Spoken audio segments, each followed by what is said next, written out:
Isang malaking development sa Philippine entertainment industry ang bagong partnership ni Vice Ganda at ng MediaQuest Holdings, parent company ng TV5, noong August 12, 2026.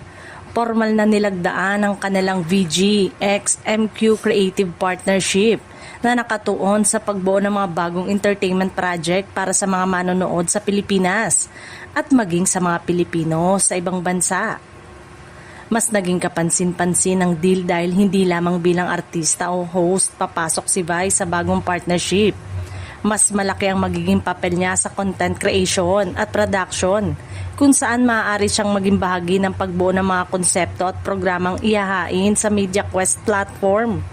Ayon sa mga ulat, kabilang sa mga ideyang ibinabato para sa kanyang mga susunod na proyekto, ang bagong format gaya ng game shows at reality program. Dahil dito, malaking challenge rin ito para kay Vice Ganda. Hindi na lamang siya kailangang magdala ng audience bilang host.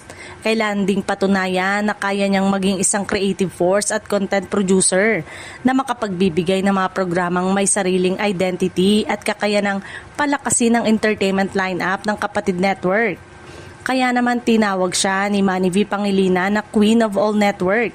Isang titulong sumasalamin sa lawak ng kanyang presensya sa iba't ibang media platform. Natural lamang na umingay ang tanong ng mga manonood. Posible kayang mapanood muli ang It's Showtime sa TV5?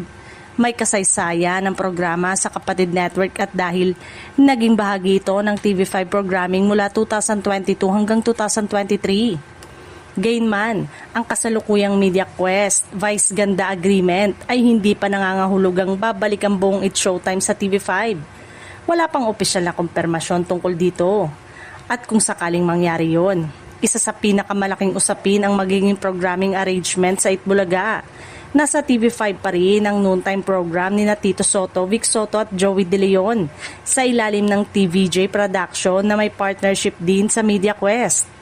Dahil dito, anumang malaking pagbabago sa noontime programming ng TV5 ay mangangailangan ng malinaw na strategy upang maiwasan ang direktang banggaan ng dalawang malalaking pangalan sa industriya.